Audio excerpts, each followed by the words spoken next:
तो मूवी की शुरुआत होती है मेरी इस बात से कि आज की मूवी एंड तक जरूर देखना दोस्तों, क्योंकि ये एकदम रियल लाइफ इवेंट पर बेस है। तो चलो, अब मूवी की शुरुआत होती है 2021 में, जहां हमें एक हेज फंड कंपनी का फाउंडर गैब प्लॉटकिंग दिखा, जो कि मेलविन कैपिटल हेज कंपनी को चलाता था। असल में हेज कंपनी ऐसे समझ लो, जो लोग स्टॉक मार्केट में बहुत हैवी पैसा लगाते हैं, जिससे कि ये लोग रिटेल मतलब जो छोटे इन्वेस्टर होते हैं उनके सेंटिमेंट्स के साथ काफी खेला पटक करते हैं। तो अब गैब को अपने एक दोस्त स्टीव से कॉल आया, जो कि एक बिलियनर था और वो भी एक हेज कंपनी ही चला रहा था, जिसका नाम जानने की कोई जरूरत नहीं है दोस्तों, क्यों फालतू की इंफॉर्मेशन दिमाग में भरनी। ठीक है, तो बस इसका नाम याद रखो, स्टीव, जिसने बताया कि गेम स्टॉप नाम का जो स्टॉक है उसके इन्वेस्टर अभी भी होल्ड कर रहे हैं और उस स्टॉक का प्राइस $100 क्रॉस हो चुका है। जो सुनते ही गेब काफी चौंक गया और वो यहाँ से अपने ऑफिस की तरफ भागने लगा कि ये सच भी है या नहीं। जिस बीच ही जब उसे पता चला कि एकदम सच है, तो तभी उसे एक केन नाम के आदमी ने फोन किया, जिसका भी एक हेज फंड था और उसका नाम जानने की हमें कोई जरूरत नहीं है। खैर, तब केन, जो कि उससे बात नहीं करना चाहता था, तो बोला कि मैं तुमसे थोड़ी देर बाद बात करता हूँ। तो तब गेब वापस से स्टीव से बात करने लगा, जहाँ स्टीव ने उसे बताया कि ये वाला स्टॉक एकदम से इतना हाई इसलिए गया क्योंकि एक यूट्यूबर ने अपने चैनल रॉरिंग किटी, और उसका एक रेडिट भी है जहाँ उसने गेम स्टॉप से रिलेटेड काफी सारी इंफॉर्मेशन दी, जिसकी वजह से ही बाकी लोग भी इसमें इन्वेस्ट करने लगे, जिसका रिजल्ट ये निकला कि अब गेम स्टॉप का प्राइस बढ़ता ही जा रहा था। लेकिन ये सब इतना आसानी से थोड़ी हुआ होगा दोस्तों, है ना। तो चलो, अब हम चलते हैं 6 महीने पीछे, जहाँ गेम स्टॉप का प्राइस अभी सिर्फ $3 था। समझ रहे हो, $3। और तभी हमें कीथ नाम का वो यूट्यूबर मिला, जो कि रॉरिंग किटी नाम से एक यूट्यूब चैनल चला रहा था। साथ ही वो एक कंपनी में फाइनेंशियल एनालिस्ट था, लेकिन वहाँ उसकी इतनी कोई सैलरी वैलरी नहीं थी, जिसकी वजह से ही वो एक यूट्यूबर बन गया, जहाँ उसने लोगों को फाइनेंशियल एडवाइस देनी शुरू कर दी। खैर, अब कीथ यहाँ से अपने एक दोस्त ब्रिगी से मिलने पहुंचा, जो कि वॉल स्ट्रीट में काम करता था, जहाँ कीथ ने उसे बताया कि मैंने गेम स्टॉक शेयर में $53,000 लगाए हैं, क्योंकि वो स्टॉक काफी अंडर वैल्यू है। जो सुनकर ब्रिगी उसे पागल कहने लगा, क्योंकि उसके हिसाब से कीथ सिर्फ ये बात फेंक रहा है। जो सुनकर कीथ ने उसे अपनी इन्वेस्टमेंट दिखाई, जो देखते ही ब्रिगी की थोड़ी लुप लुप हो गई। खैर, अब कीथ यहाँ से अपने घर पर पहुंचा, जहाँ वो अपनी बीवी कैरोलिन और अपने एक नए जन्मे बेटे के साथ रहता था, जिसमें कैरोलिन पूरी तरीके से हाउसवाइफ थी और वो कीथ को सपोर्ट करती। जिसमें कि कीथ यहाँ से सीधा बेसमेंट में पहुंचा, जहाँ उसने अपने चैनल पर लाइव जाते ही ऑडियंस को बताना शुरू कर दिया कि मैंने गेम स्टॉप का शेयर खरीद लिए हैं, जिसके बाद वो बोला कि ये शेयर बढ़ने वाला है, तो आप लोग भी खरीद सकते हो। जिस लाइव को ये जेनी नाम की एक नर्स भी देख रही थी, जो कि बेचारी सिंगल मदर है, और हाँ, अभी उस पर $45,000 का कर्जा था, जिसकी वजह से ही उसे लगा कि शायद उसे कीथ की बात मान लेनी चाहिए। लेकिन उससे पहले उसने अपने कलीग क्रिस को ये बात बताई, तो क्रिस उस पर हंसने लगा, या लगी, समझ नहीं आ रहा है लगा है या लगी है, जो भी है। तब वो बोला कि मैं तो ऐसे किसी ऐरे गैरे यूट्यूबर की बात नहीं मानता। लेकिन जेनी ने उसे दिखाया कि कीथ ने लोगों को अपनी बैलेंस शीट भी दिखाई है, जिसकी वजह से लोग उस पर भरोसा कर सकते हैं। जिसके साथ ही हमें एक मार्कोस नाम का आदमी भी दिखा, जो कि गेम स्टॉप के स्टोर पर ही एक सेल्समैन का काम करता था, और हाँ, उसकी नेटवर्थ थी $136। जिस बीच उसने अपने मालिक ब्रैड से अपनी एडवांस सैलरी मांगी, तो ब्रैड ने उसे मना कर दिया। जो देखते हुए मार्कोस ने कीथ की लाइव स्ट्रीम देखी और तब उसने भी कुछ शेयर खरीद लिए। वैसे जेनी ने भी 700 शेयर खरीद लिए हैं। तो इन दोनों ने शेयर खरीद लिए, जिसके कुछ दिन बाद कीथ दोबारा से वापस यूट्यूब पर लाइव आया और वो अपनी ऑडियंस को अपडेट देने लगा कि देखो दोस्तों, गेम स्टॉप शेयर का प्राइस अब $10 हो चुका है और पहले कितना था, $3। जो सुनकर उसकी ऑडियंस काफी खुश हुई, जिसके साथ ही सीन यूनिवर्सिटी ऑफ टेक्सास में आया, जहां पर दो स्टूडेंट हारमनी और रिरी एक फ्रेंड पार्टी कर रहे थे। और हाँ, इन बेचारियों पर भी $186,000 और $145,000 का कर्जा था, जो कि इनकी पढ़ाई की वजह से हुआ या जो भी है। खैर, तब रिरी ने बताया कि मैंने कुछ शेयर गेम स्टॉप के खरीद लिए हैं, तो तुम भी वो शेयर खरीद सकती हो, क्योंकि इनका प्राइस अभी हाल ही में डबल ट्रिपल हुआ है। जिस बीच ही सीन गेब के मेंशन में आया, जहां गेब गेम स्टॉप के बारे में स्टीव से डिस्कस कर रहा था कि काफी लोग उस स्टॉक के प्राइस के बढ़ने पर जश्न मना रहे हैं, लेकिन वो नहीं जानते कि हम इस प्राइस को कभी भी गिरा देंगे। बेसिकली ये खुद को बहुत प्रो समझ रहे थे और दूसरों को नूब। साथ ही इनकी रिसर्च ये थी कि इस कंपनी ने पिछले 2 साल में अपने 6 सीईओ बदल दिए हैं, इसलिए तब गेब ने गेम स्टॉप के शेयर प्राइस पर $6 लाख की शॉर्ट सेलिंग कर दी। अब शॉर्ट सेलिंग इसका मतलब ये हुआ दोस्तों कि मैंने किसी शेयर को बेचने का प्राइस ₹100 रखा, ठीक है, लेकिन मान लो अभी उसका प्राइस है ₹120, तो जो खरीदने वाला होगा उसको तो फायदा होगा, पर मैं ये जानता हूँ कि शेयर का प्राइस ₹50 चला जाएगा, इसलिए मैं उसे 100 में बेच रहा हूँ, क्योंकि मुझे फिर ₹50 का प्रॉफिट हुआ। समझ गए? तो अब इस बात की खबर न्यूज में फैल गई कि मेलविन कैपिटल यानी गेब वाला जो हेज फंड है, उन लोगों ने गेम स्टॉप पर शॉर्ट पोजीशन कर दी है, जिसकी वजह से ही अब रिटेल ट्रेडर, रिटेल मतलब ये छोटे छोटे इन्वेस्टर और ये बड़ी बड़ी कंपनियों के बीच जंग शुरू हो गई, जिसकी वजह से ही मेलविन कैपिटल पर काफी मीम वगैरह बनने लगे। और तब क्रिसमस पर कीथ दोबारा से लाइव आया और उसने इन सबको कॉन्ग्रेचुलेट किया, क्योंकि अब गेम स्टॉप शेयर का प्राइस $21 हो चुका था, जिसके बाद वो थोड़ा सेंटी भी हो गया, क्योंकि ये टाइम था कोविड का, जिस वक्त सब लोगों ने अपनी सेविंग्स खोई और अपने नियर वन डियर वन को भी खोया, जिसमें कि कीथ ने भी अपनी बहन को खोया था।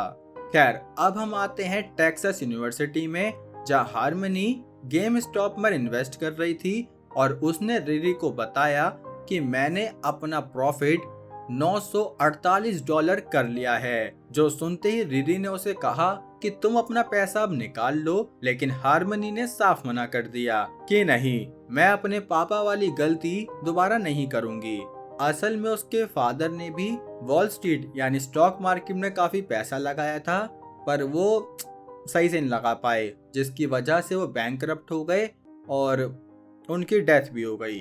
खैर, तो अब यहाँ पिक्चर में 2 नए कैरेक्टर इंट्रोड्यूस हुए, जिसमें ये है बॉट और ये व्लाड, जो कि एक रॉबिन हुड नाम की कंपनी के सीईओ थे। अब रॉबिन हुड कंपनी ये समझ लो कि जैसे आज हमारे यहाँ है ना ग्रो, ज़ेरोधा, मतलब ये लोग हमें स्टॉक मार्केट से कनेक्ट करते हैं, तो इसी तरीके से ये रॉबिन हुड भी एक प्लेटफॉर्म था जिसके ये दोनों सीईओ थे। और तब रॉबिन हुड एक काफी फेमस कंपनी थी, जिसकी वजह से ही लोग इसके थ्रू वो सारे शेयर, गेम स्टॉप वाले शेयर खरीद रहे थे। खैर, तो अब एक जर्नलिस्ट ने उनसे पूछा कि आप लोग पैसा कैसे बना रहे हो, क्योंकि आप कोई कमीशन चार्ज नहीं कर रहे, जिस पर व्लाड ने बताया कि जब भी कोई ट्रेडर उन शेयर्स को खरीदता या बेचता है, तो तभी हम एक स्मॉल फी चार्ज करते हैं। जिसके बाद रॉबिन हुड ने उससे पूछा कि क्या आप किसी बड़ी फर्म या किसी हेज अकाउंट से जुड़े हुए हो, जो सुनकर गलती से बॉट के मुंह से निकल गया कि हाँ, सिटाडेल। और सिटाडेल किससे कनेक्टेड है दोस्तों? केन से, जो मूवी के शुरू में गेब से बात नहीं करना चाहता था। खैर, तब व्लाड ने करेक्ट किया कि नहीं, हम किसी भी फर्म से कनेक्टेड नहीं है, वो तो उल्टा हम सिटाडेल सिक्योरिटी के लिए थोड़ा काम करते हैं, जिसकी वजह से ही बॉट ने ऐसा कह दिया, जबकि हमारी ये कंपनी सिटाडेल से काफी अलग है। बाकी हम समझ ही सकते हैं दोस्तों कि कितनी ही अलग होगी। खैर, अब सिटाडेल की बात चली रही है, तो हम चलते हैं उसके सीईओ केन के पास, जो कि गेब के साथ ही टेनिस खेल रहा था। जहाँ गेम खेलने के बाद ये गेम स्टॉप के बारे में बात करने लगे, तो गेब ने बताया कि मैंने उस शेयर पर शॉर्ट पोजीशन ली है क्योंकि वो कंपनी बस एक कंप्यूटर के माउस, वीडियो गेम ये सब बेचती है।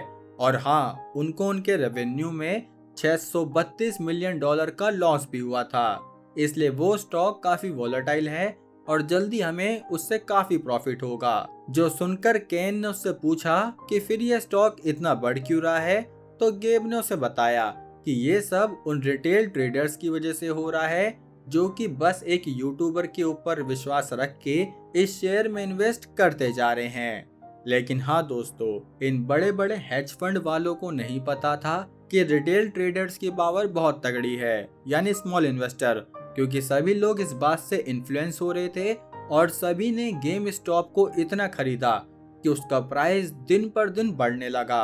और इस बात की न्यूज भी हेज फंड तक पहुंचने लगी कि इन लोगों के शॉर्ट सेल का भी गेम स्टॉप के प्राइस पर कोई असर नहीं हो रहा, जिसके साथ ही अब गेम स्टॉप का प्राइस अपने 75% बढ़ चुका था, यानी $65 पर शेयर। और मूवी के स्टार्ट में कहा था $3। खैर, तब कीथ भी इस अचीवमेंट को अपने फॉलोअर्स के साथ सेलिब्रेट करने लगा, जिसके बाद वो अपनी वाइफ के साथ ड्राइव पर निकल गया।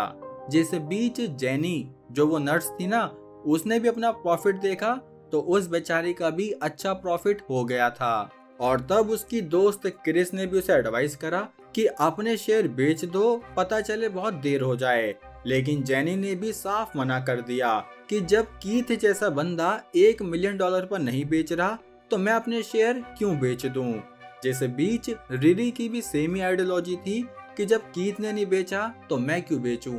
खैर, तो अब एक रात क्या हुआ कि किसी ने रेडिट पर ये पोस्ट डाला कि गेम स्टॉप को लेकर वॉल स्ट्रीट में लॉयन और हाइना आपस में भिड़ चुके हैं। जहां लॉयन है वो बड़े बड़े हेज फंड वाले और हाइना ये स्मॉल इन्वेस्टर, जो अब एक साथ होकर इन लायंस को धूल चटाना चाहते हैं। जिस बीच ही गेब के घर पर उसकी वाइफ यारा ने उससे पूछा कि क्या तुम गेम स्टॉप को लेकर थोड़ा टेंस हो, जिस पर वो बोला कि हम अगले वीक तक वेट करते हैं, अगर गेम स्टॉप का प्राइस नहीं रुका तो हम उसको कराएंगे भाई, कुछ ना कुछ तगड़ी फिल्म करेंगे।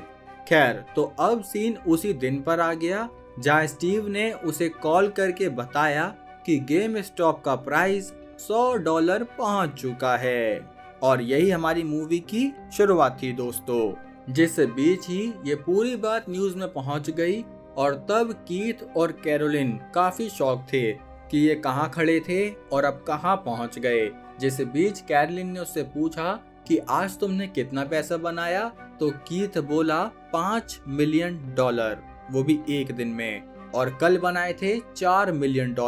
जो सुनकर कैरोलिन समझ गई कि भैया एक जमाना था जब हम भी गरीब हुआ करते थे। खैर, वहीं दूसरी तरफ गेब की बीवी ने उससे पूछा कि हम आखिर कितना पैसा हार चुके हैं, तो गेब ने बोला कि हम आज भी $1 बिलियन खो चुके हैं और कल भी हमारा $1 बिलियन का ही लॉस हुआ था। जो सुनकर कुछ देर बाद यारा उसके ऑफिस में आई, जहां उसने पूछा कि मुझे टोटल बताओ हमारा कितना लॉस हुआ है। और तब गेब ने उसे लिखकर बताया कि $6.8 बिलियन।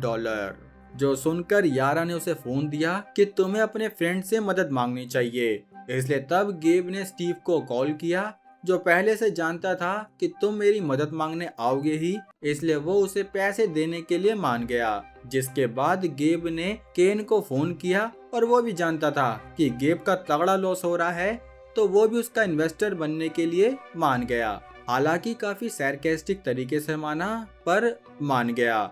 जहां अब इन दोनों ने मिलकर $3 बिलियन मेलविन कैपिटल यानी गेब के हेज फंड में डाल दिए। जो न्यूज सबके सामने आई तो जेनी को काफी बुरा लगा कि जब मैं अपने इतने बुरे टाइम में थी तो तब मेरी मदद कोई नहीं करने आया, और इन अमीर लोगों को देखो, इनके बुरे टाइम में भी इनके साथ इतने लोग खड़े हैं। क्योंकि पता है ना, अमीर दोबारा अमीर हो सकता है पर गरीब के अमीर होने के चांस काफी कम है।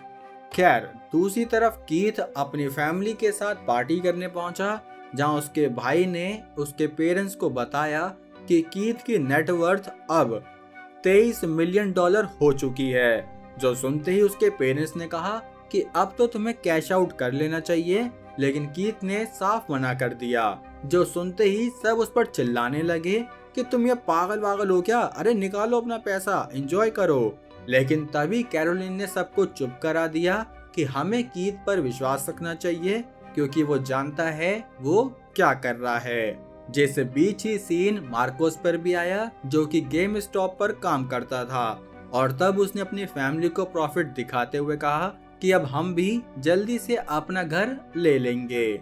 और एक क्या भाई साहब, 4 घर ले लोगे आप, क्योंकि कुछ ही दिन में गेम स्टॉप का जो शेयर प्राइस था वो $350 पहुंच गया, जो देखते ही देखते पूरे इंटरनेट में आग की तरह फैलने लगा कि अब लोग अपना कैश आउट जरूर करके ही रहेंगे। जिस सिचुएशन की वजह से व्हाइट हाउस में भी ये मैटर उछलने लगा, और तब व्हाइट हाउस को भी ये स्टेटमेंट देनी पड़ी कि हम लोग इस पर इन्वेस्टिगेशन कर रहे हैं। और उनकी इन्वेस्टिगेशन से हुआ या कैसे हुआ पता नहीं दोस्तों, लेकिन कुछ ही दिन में कीथ का जो रेडिट अकाउंट था वो उड़ गया, जिसकी वजह से ही अब कीथ अपने फॉलोअर्स से अपनी बैलेंस शीट शेयर नहीं कर पा रहा था। साथ ही उसके फॉलोअर्स अब अपडेट भी नहीं हो रहे थे, जिसकी वजह से ही उनमें पैनिक होने लगा। साथ ही व्लाड को अपने एम्प्लॉय की तरफ से कॉल आया, जिसने बताया कि हमें नेशनल सिक्योरिटीज क्लियरिंग कॉर्पोरेशन, कुछ भी डिपार्टमेंट समझ लो, उन्होंने रॉबिन हुड पर $3 बिलियन का टैक्स मांगा है, क्योंकि अब गेम स्टॉप का स्टॉक $350 पर शेयर पहुंच चुका था, और काफी लोगों ने रॉबिन हुड ऐप से ही उस स्टॉक को परचेज किया। जो सुनकर व्लाड ने साफ मना कर दिया कि हम ये $3 बिलियन कहां से देंगे, जबकि हमारा खुद का रेवेन्यू अभी $2 बिलियन ही हुआ है। इसलिए तब इस मैटर में उसने केन से मदद मांगना ही सही समझा। और मदद देखो दोस्तों कैसे हुई कि अगले दिन से ही गेम स्टॉप के जो स्टॉक होल्डर थे, जब वो और भी ज्यादा शेयर परचेज करने गए तो उनका ऐप फ्रीज हो गया। यानी कि अब गेम स्टॉप के शेयर वे लोग खरीद ही नहीं पा रहे थे, क्योंकि व्लाड ने अब पता नहीं किसके कहने पर या किसी भी रीजन से उसने बाय ऑप्शन डिसेबल कर दिया और सिर्फ सेल ऑप्शन बचा, जिसकी वजह से ही उसने उस ऑर्गेनाइजेशन को $3 बिलियन की जगह ये मैटर सिर्फ $700 मिलियन में रफा दफा कर दिया। जिस बात की न्यूज ऑफ कोर्स सबके सामने आई, और तब इस न्यूज और पैनिक क्रिएट होने की वजह से ही गेम स्टॉप शेयर का प्राइस, जो कि $483 पहुंच चुका था, वो सीधा कैश आउट होते होते $140 ही रह गया। वो भी किसकी वजह से, सिर्फ और सिर्फ रॉबिन हुड। साथ ही ये पूरी थ्योरी भी शुरू हो गई कि कैन की इन्वॉल्वमेंट की वजह से ही रॉबिन हुड ऐप पर अब ये लोग गेम स्टॉप का शेयर नहीं खरीद पा रहे। खैर तब इस बात को लेकर व्लाड से भी इंटरव्यू हुए, लेकिन वो इन लोगों को कोई भी जवाब नहीं दे पाया। जैसे बीच उसके ऐप की काफी धज्जियां भी उड़ने लगी कि आखिर ये कैसा बेकार ऐप इसने बनाया है।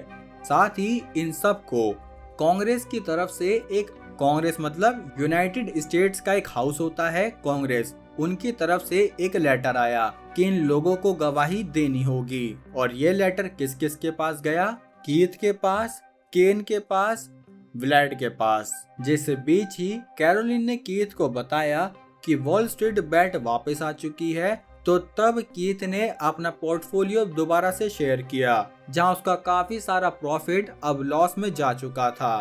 तब ये देखते हुए हार्मनी और रिली ने सोचा कि हमें अपने शेयर बेच देने चाहिए, लेकिन फिर उन्हें लगा कि अगर कीथ जैसा बंदा इस शेयर को होल्ड कर रहा है तो हम भी इसे होल्ड करेंगे। इसलिए उन लोगों ने अभी भी अपने शेयर नहीं बेचे। साथ ही कांग्रेस ने भी इन लोगों की गवाही का दिन निकाल दिया, जिसमें केन, कीथ, व्लाड और गेब, इन सब को अपनी गवाही देनी थी। जहां जब ये लोग कोर्ट में पहुंचे तो इन सब से सवाल जवाब शुरू हुए, जिसमें केन से पूछा गया कि क्या आपके कहने पर ही रॉबिन हुड ऐप के सीईओ व्लाड ने गेम स्टॉप शेयर की बाइंग रोकी थी। जिस पर केन ने मना कर दिया कि नहीं, ये रॉबिन हुड का अपना डिसीजन था, मेरी तो बस उनसे बिजनेस रिलेटेड बात हुई थी। जिसके बाद गेब से बातचीत हुई तो तब उन्होंने पूछा कि क्या आपने गेम स्टॉप शेयर के प्राइस को मैनिपुलेट करने की कोशिश की, जिस पर गेब ने आंसर दिया लेकिन अपना माइक ऑफ करके, इसलिए तब वो आंसर किसी को नहीं पता चला। और तब व्लेड की बारी आई, जिससे इन्होंने पूछा कि आपने इतने चार्जेस लगाए तो इसका मतलब आपका कोई फ्री ऐप तो नहीं है, लेकिन फिर भी आपने फ्री ऐप बोलकर खुद को प्रमोट किया, जिसको लेकर व्लेड ने भी कोई आंसर नहीं दिया। और तब कीथ की बारी आई, जहां कांग्रेस वुमेन ने उससे कहा कि आपके पास गवाही देने के लिए सिर्फ 5 मिनट है। और तब कीथ ने अपनी कहानी शुरू करी कि मेरा बैकग्राउंड ऐसा था, मेरे फादर एक ट्रक ड्राइवर थे और 2010 से 2017 तक मैं बेरोजगार रहा, जिस बीच मेरा इंटरेस्ट स्टॉक की तरफ जाने लगा। तब कांग्रेस वुमेन ने उससे पूछा कि आपने गेम स्टॉप को लेकर इतना सही प्रेडिक्शन कैसे किया, क्या आपके पास कोई इनसाइडर न्यूज थी? जिस पर कीथ बोला कि नहीं, मैंने कुछ प्रेडिक्ट नहीं किया था, बल्कि ये मेरी अंडरस्टैंडिंग और एक्सपीरियंस थे, जिसको लेकर ही मैंने गेम स्टॉप में अपनी इन्वेस्टमेंट रखी। साथ ही उसने काफी बात कही कि हेज फंड वाले अक्सर रिटेल वालों का पैसा चूसते हैं और ये रॉबिन हुड ऐप वालों ने भी उनके कहने से ही गेम शेयर प्राइस की बाइंग रोकी थी, जबकि स्टॉक मार्केट सबके लिए सेम है। तो उन लोगों के कहने पर ऐसा क्यों हुआ? क्योंकि उन लोगों के पास ज्यादा पैसा है, टेक्नोलॉजी है, इस वजह से। और तब उसने काफी इमोशनल स्पीच दी, जिसकी वजह से ही भाई उसकी सही पॉपुलैरिटी बढ़ गई। जिसके बाद जब वो वापस आया तो उसने अपने फॉलोअर्स को चीयर अप किया। साथ ही उसने सोचा कि अब मैं अपने शेयर बेच दूंगा, लेकिन उसने शेयर बेचने की जगह 50,000 शेयर और खरीद लिए। और तब उसने अपना पोर्टफोलियो ऑनलाइन पोस्ट कर दिया, जिसकी वजह से ही दोबारा से गेम स्टॉप शेयर का प्राइस ट्रिपल हो गया। और बाद में हमें पता चला कि कीथ ने 50,000 नहीं बल्कि 1 लाख शेयर्स खरीदे थे। और तब मार्कोस की नेटवर्थ भी $18 लाख हो गई और उसने अपनी जॉब छोड़ दी। साथ ही हार्मनी और रिरी की भी नेटवर्थ $3 लाख हो चुकी थी, जिस बीच जैनी की भी नेटवर्थ काफी बढ़ गई। और तब भी इन लोगों ने अपने शेयर्स होल्ड किए। और बस भाई, इसके बाद हमें रियल वीडियो दिखाई गई, जहां पर असली के गेब प्लॉटकिन, केन, व्लेड, कीथ ये सब थे, जो कि 2022 की ये कहानी थी, जिसके 6 महीने बाद ही सिटाडेल और रॉबिन हुड के बीच वो टेक्स्ट मैसेज बाहर आ गए, जहाँ उसने ही सजेशन दिया था कि बाय का ऑप्शन बंद कर दो। और तब कीथ ने अपनी लास्ट पोस्ट 2021 में की थी, जब उसकी नेटवर्थ $34 मिलियन थी। और तब से उसने पब्लिक लाइफ से कट कर लिया और किसी को नहीं पता वो कहाँ पर है। और इसी के साथ ये रियल स्टोरी यहीं एंड होती है दोस्तों। तो अब मूवी कैसी लगी लाइक कमेंट करके जरूर बताना, और इससे कुछ सीखे हो दोस्तों तो वो भी कमेंट में जरूर बता सकते हो। बाकी अब हम मिलेंगे हमारी अगली वीडियो में, तब तक के लिए जय हिंद।